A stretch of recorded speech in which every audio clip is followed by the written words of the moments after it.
Bom dia, gurias. Esse último dia do livro. Morte é um dia que vale a pena viver. Parabéns por chegarem até aqui, por mais um livro que nós estamos finalizando. Segundo livro, início de fevereiro. Provando o quanto a nossa mente é capaz, o quanto a gente é capaz, com constância, quantas coisas a gente pode fazer. Não é um monte todos os dias, não é o dia todo lendo, mas um pouquinho todos os dias, né? Olha o milagre de 45 minutos por dia. O que faz a soma, né? A soma de 45 minutos todos os dias. Vou iniciar a leitura aqui,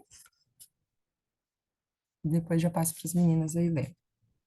A vida depois da morte, o tempo do luto. De repente você sumiu. Tô no lugar certo, né? Sim. De repente você sumiu de todas as vidas que você marcou. Neil Peart. O que você viveu não é tão importante quanto pensar em como você viveu ou para que você viveu. Um dos aprendizados mais fortes nesse meu trabalho, cuidando de pessoas em sua terminalidade, é justamente não responder a um porquê, mas a um para quê. O porquê evoca os motivos passados e o para quê nos lança para o futuro. Vou anotar isso. Para que vivemos isso, passar por uma perda pode nos dar a percepção do tamanho do amor que fomos capazes de sentir por alguém, de como essa pessoa pode ter sido generosa ao esperar o nosso tempo de aceitar a morte dela. Na experiência da perda, é possível que finalmente entendamos quem é Deus para nós, o que é sagrado para nós. Poderemos, enfim, saber se entendíamos a espiritualidade como algo sob nosso comando ou como algo que nos entregamos sub, submissamente. As perdas que vivemos, especialmente a morte de alguém muito amado, podem ter um para quê, mas talvez demore um bom tempo até que a resposta chegue clara. Já o porquê,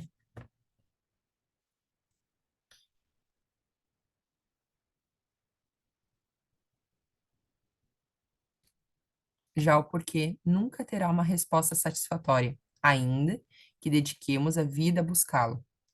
Qualquer resposta que se dê a essa pergunta é sempre pequena demais diante da sua grandeza, da experiência do luto.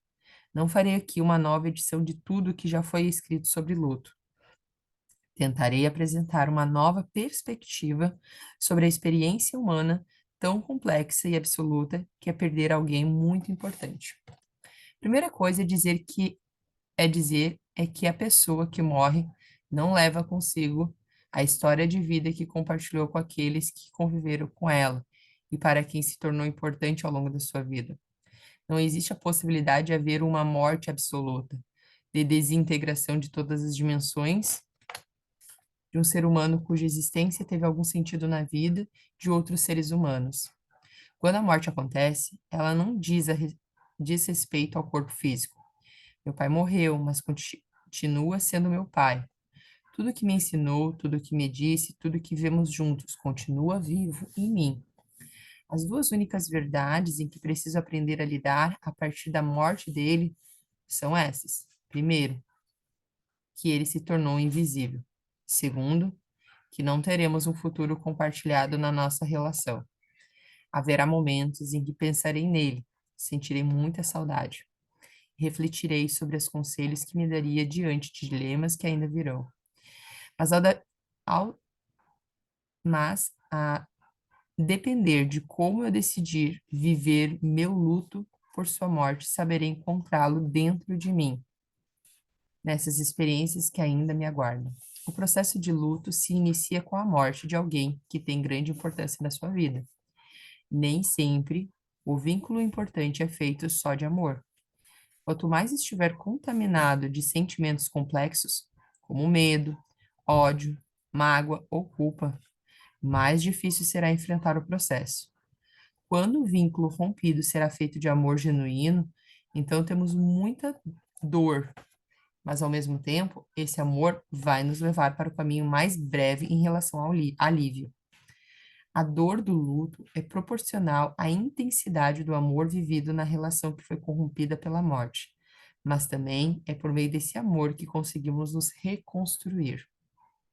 Quando cuido de um familiar enlutado, em grande sofrimento, busco deixar claro a importância da decisão de valorizar o legado do ente querido. Se aquela pessoa trouxe amor, alegria, paz, crescimento, força e sentido de vida, então não é justo que tudo isso seja enterrado junto com o corpo do doente. É por meio dessa percepção de valor da relação que enlutado vai emergindo de sua dor. Tecnicamente falando, luto é o processo que sucede o rompimento de um vínculo significativo. A experiência de perder alguém importante tira de nós a percepção que cultivamos sobre a estabilidade, sobre a segurança de nosso mundo presumido, sobre nossa ilusão de controle. Quando perdemos definitivamente a conexão com alguém importante, alguém que para a nossa vida representou um parâmetro de nós mesmos, é como se nós precisássemos da capacidade de reconhecer a nós mesmos. Ao longo da vida, não recebemos nenhum tipo de educação para sermos quem somos. Quando crianças, expressamos a verdade sobre nós e sobre o que sentimos e pensamos. Mas muitas vezes nossa família, nossa escola e nossa vida em sociedade fazem com que tenhamos vergonha de nossa identidade. Então precisamos de percepção dos outros para construir nossa expressão do mundo, adequada às expectativas de que nos cercam, as expectativas que criam dentro de nós mesmos, ou pelo menos tentamos ser quem o mundo à nossa volta gostaria que fôssemos. A maior parte de nós é que os outros fazem de nós. Somos esculpidos com base na percepção dos outros. O que mais fará falta na morte de alguém importante é olhar dessa pessoa, é o olhar dessa pessoa sobre nós, pois precisamos do outro como referência de quem somos. Se a pessoa que eu amo não existe mais, como posso ser quem sou? Se preciso do outro para pensar sobre o mundo e o outro não existe mais, como será o mundo sem ele? Quando morre uma pessoa amada, é importante, é como se fôssemos levados à entrada de uma caverna. No dia da morte, entramos na caverna, e a saída não é pela mesma abertura por onde entramos, pois não encontraremos a mesma vida que tínhamos antes. A vida que será conhecida a partir da perda nunca será a mesma de quando a pessoa amada estava viva. Para sair dessa caverna do luto, é preciso cavar a própria saída. Por isso, dizemos que existe um trabalho, algo ativo, construindo em direção a uma nova vida. Cavar a saída da caverna do luto demanda ação, força e esforço. E as pessoas enlutadas sentem um cansaço interno, intenso, existencial e físico. Não é possível convocar alguém para entrar conosco nessa caverna e cavar saída para nós. A reconstrução da nossa vida, ou seja, o reencontro com o sentido dela, a partir da perda de alguém muito importante, se dá ao longo do processo de luto. Essencialmente, o luto é um processo de profunda transformação. Há pessoas que podem transformar a nossa temporada na caverna em um período menos doloroso, mas não podem fazer o trabalho por nós. A tarefa mais sensível do luto é restabelecer a conexão com a pessoa que morreu por meio da experiência compartilhada com ela. A revolta, o medo, a culpa e outros sentimentos que contaminam o tempo de tristeza acabam prorrogando nossa estadia na caverna. Podem nos conduzir a um espaço muito sombrio dentro de nós. Durante a doença da pessoa querida, provamos uma experiência antecipada do luto. Durante a doença da pessoa querida, provamos uma experiência antecipada do luto, na qual é possível experimentar pensamentos sobre como será a vida sem aquela pessoa. Nesse tempo de elaboração antecipada da perda, as pessoas ao redor do paciente podem ter chances maravilhosas de curar emoções corrosivas, trabalhando o perdão, a gratidão, a demonstração de afeto, o cuidado. Amor genuíno, puro, pleno, de verdade, entre dois seres. Deixa ir, liberta. Qualquer outro sentimento deve morrer com o corpo. Tudo que aprendemos com a pessoa que morreu permanece dentro de nós. No tempo de luto, se nos dedicarmos à cura da dor pela perda, conseguiremos avaliar com clareza tudo o que foi vivido e tudo que aquela relação trouxe de positivo à nossa vida. Poderemos oscilar entre dois extremos. Essa oscilação, conhecida como processo dual do luto, foi descrita por Strub e Schur, autores reconhecidos no estudo dessa área. Nesse processo dual do luto, há momentos em que estamos totalmente mergulhados na dor, no sofrimento pela morte da pessoa que amamos. No outro extremo, estamos imersos na realidade do dia a dia, lidando com questões do cotidiano, que podem ou não estar relacionadas à perda. Doar as coisas da pessoa, resolver problemas burocráticos, como encerrar conta de banco, telefone, inventários e etc.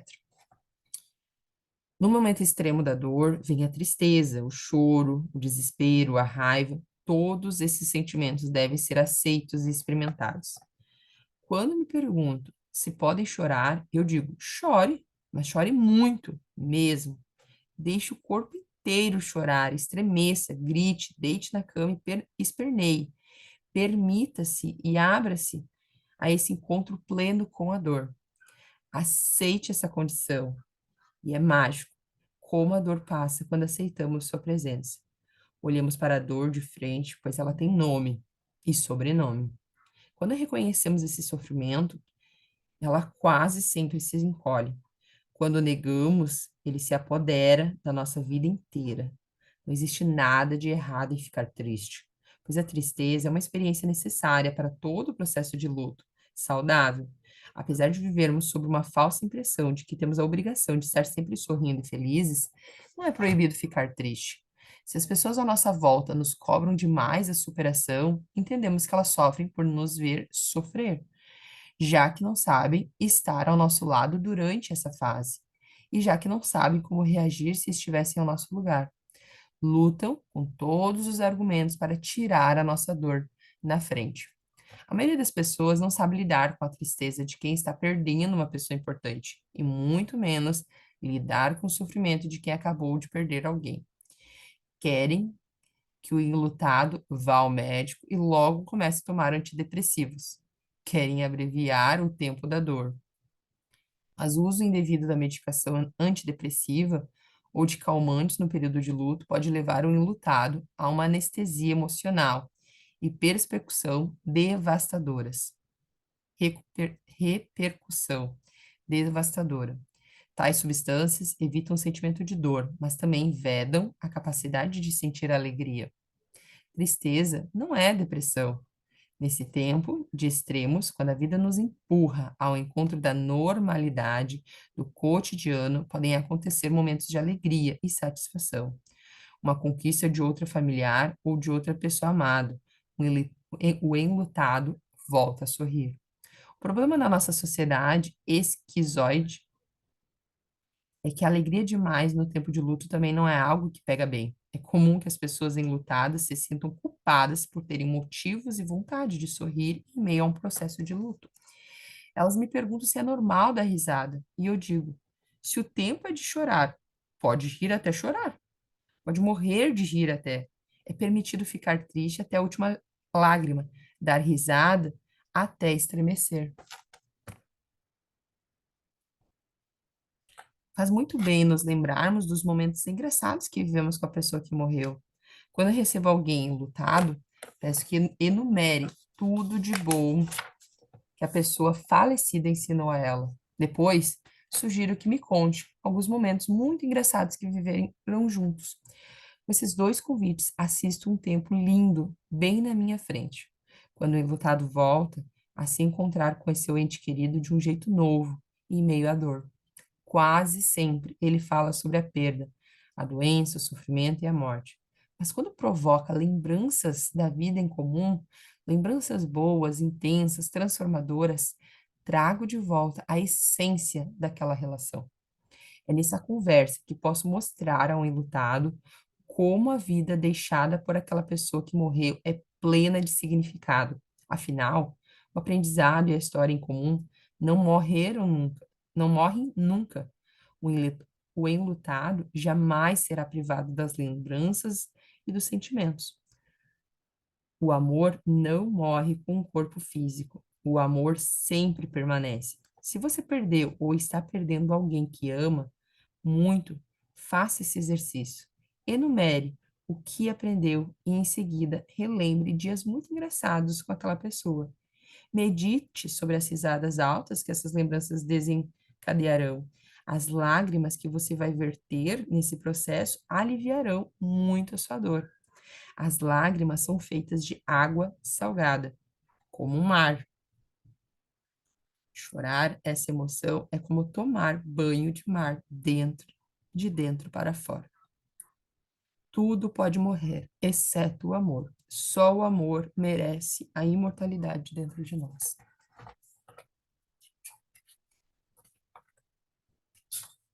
Quem quer continuar?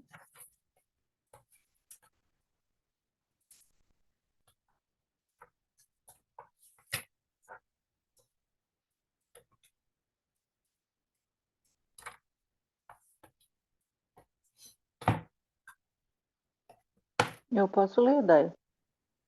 Pode ser, Su?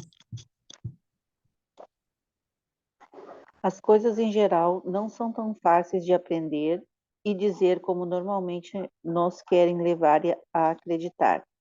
A maioria dos acontecimentos é indizível, realiza-se em um espaço que, que nunca uma palavra penetrou, e mais indizíveis do que todos os acontecimentos que são obras de arte, existências misteriosas, cuja vida perdura ao lado da nossa que passa. Renier Maria Rilke. Vamos falar sobre o Brasil. Verás que um filho teu não foge à luta, nem teme quem te adora a própria morte.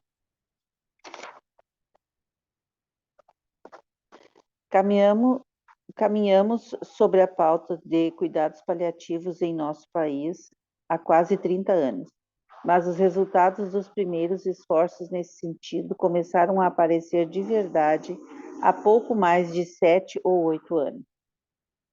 Como um plantio de sementes que demoram a brotar, o desenvolvimento de virtudes preciosas como a paciência e a determinação são parte do dia a dia dos profissionais de saúde que insistem em praticar cuidados paliativos em nosso país.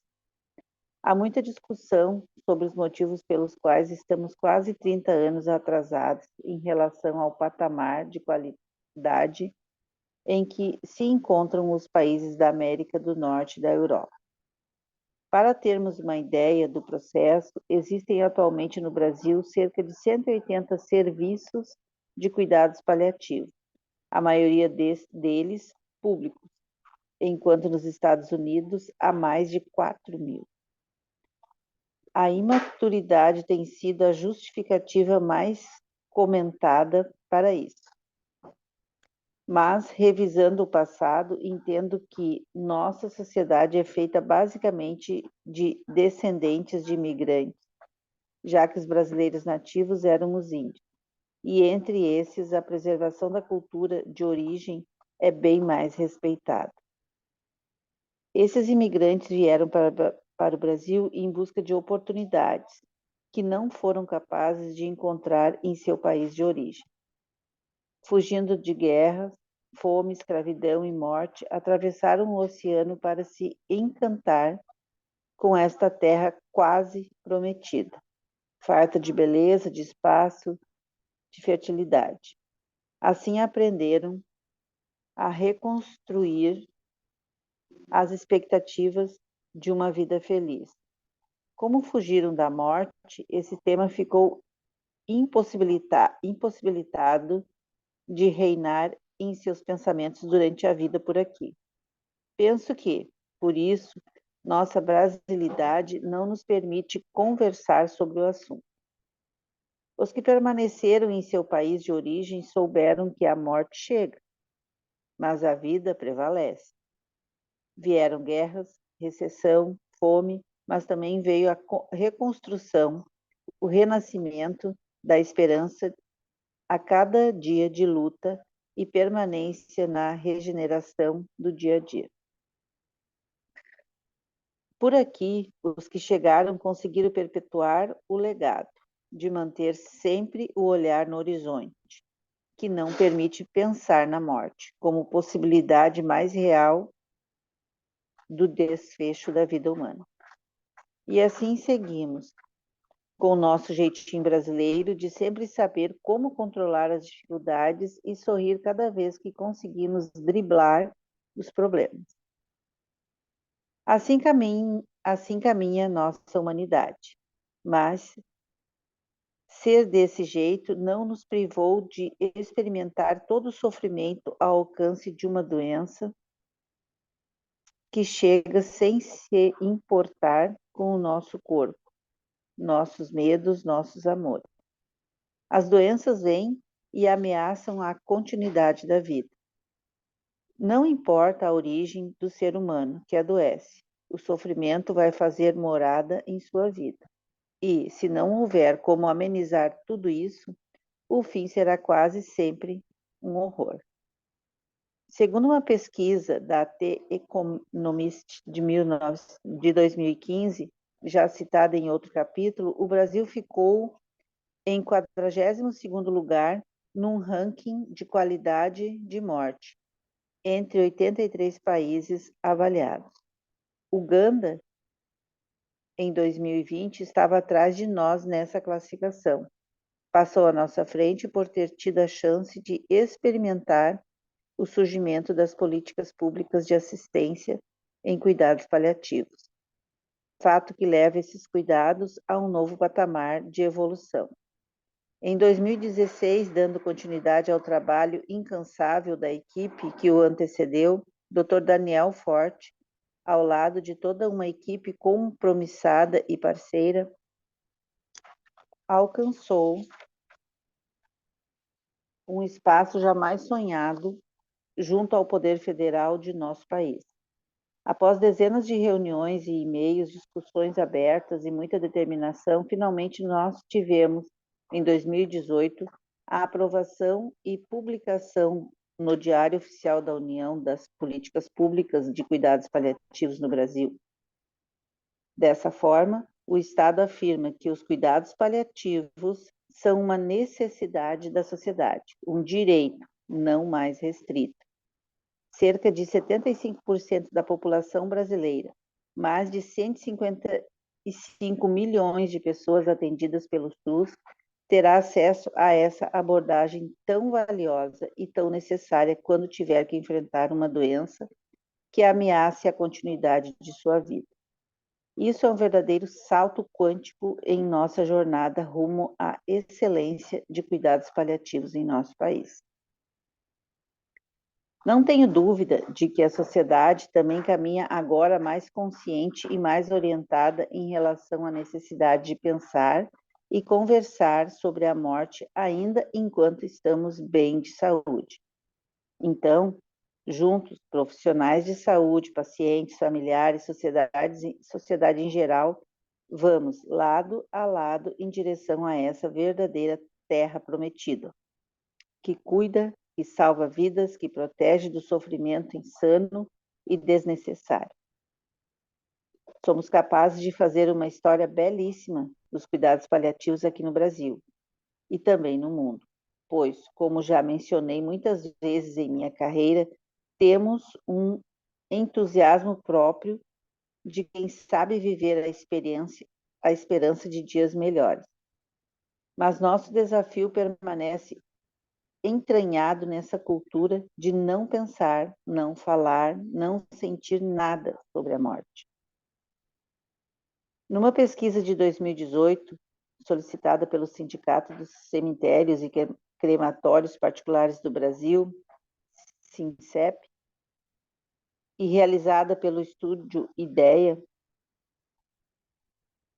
que buscou identificar a percepção dos brasileiros frente a temas relacionados à morte, encontramos algumas bases que sustentam a necessidade de constantes intervenções em busca de abertura de nossa sociedade à questão da finitude.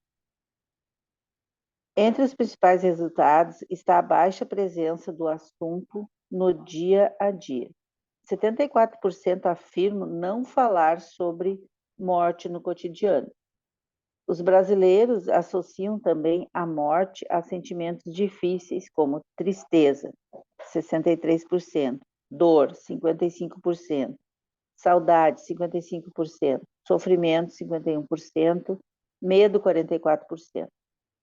Somente uma pequena parcela da associação a sentimentos que não estão no campo da angústia, como aceitação, 26%, e libertação, 19%.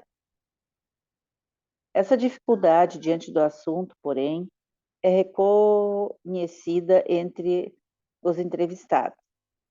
Em uma escala de 1 a 5, em que 1 indica estar nada preparado e 5 muito preparado, a nota foi de 2,6 para avaliação sobre se o brasileiro está pronto para lidar com a morte, em relação à própria morte. A média cai para 2,1. A pesquisa, baseada em uma amostragem de 1.000 pessoas, representativa da população brasileira, mostrou que quanto mais se envelhece, mais presente o tema da morte se torna no cotidiano. Esse tipo de conversa está presente para 21% dos jovens, entre 18 e 24 anos. Para aqueles com mais de 55 anos, o percentual salta para 33%. Um sintoma de que o tabu persiste ao longo da vida é que, mesmo havendo diferença entre as faixas etárias, ela ainda é bem pequena. Uma parcela significativa dos entrevistados vê o tema como algo depressivo, 48%, e mórbido, 28%. Eu ainda recebo mensagens frequentes de pessoas revoltadas com a minha prática em falar sobre a morte. Me acusam de mórbido e perguntam ironicamente se a minha vida tem sentido enquanto eu abordo esse tema. Dizem até que sou um instrumento de levar tristeza à vida das pessoas quando toco nesse assunto. A raiva contida nas mensagens é algo revelador sobre a questão.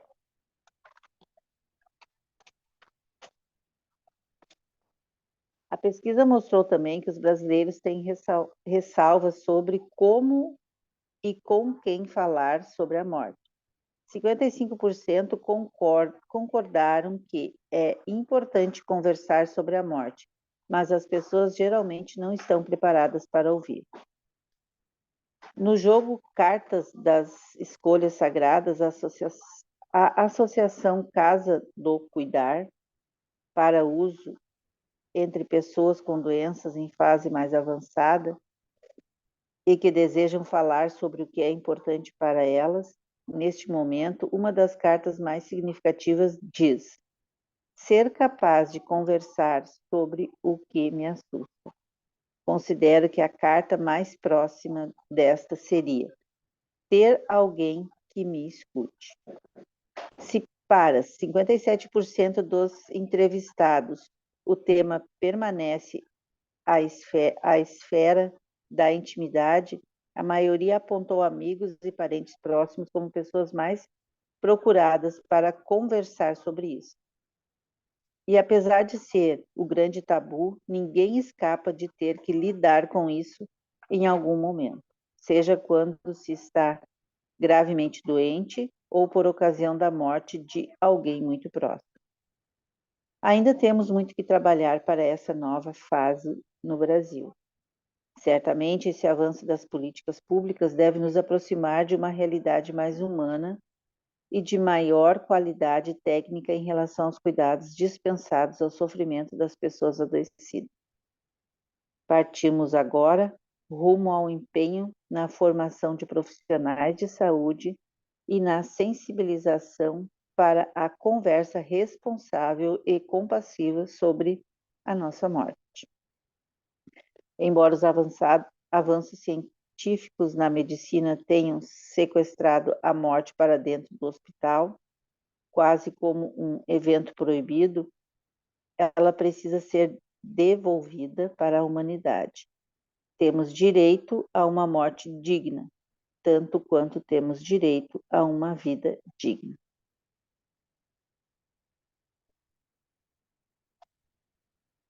Alguém quer ler os agradecimentos? Lu, obrigada, Su. Lu, quer ler os agradecimentos? Ou alguém hoje?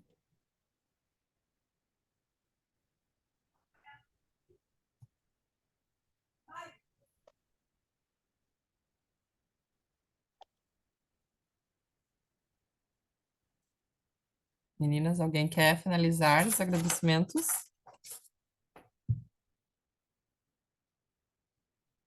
Eu hoje não consigo porque o meu computador não ligou. Tá, então eu vou finalizar aqui então. A Lu também tá na rua. Agradecimentos. A alegria de agradecer traz a lembrança de tantos momentos incríveis e impensáveis pelos quais passei e que compartilhei nesses anos que eu poderia apenas sorrir diante dessas cenas na minha mente. Mas há urgência em agradecer mais uma vez ao Rogério Zé, que me entrevistou para fazer o TEDx e me fez acreditar que essa ideia de fazer as pessoas pensarem na morte com mais vida poderia ser espalhada pelo mundo. Agradeço ao Gustavo Gitt pela generosidade em permitir que as conversas sobre a morte se transformassem na doce semente desse livro.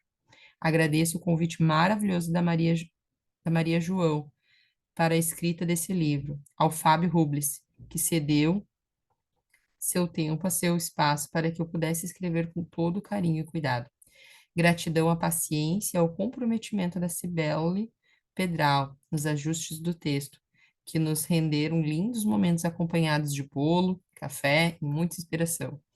Os meus amigos, em especial a Sônia, que sabe tão bem celebrar minhas alegrias e também abençoar minha fragilidade. Os meus pais, que agora moram em mim. Agradeço a minha origem, minha força e a minha determinação. E aos meus filhos, Maria, Paulo e Henrique, derramo minha gratidão por tanta presença e tanto amor na minha vida. Show. Finalizamos.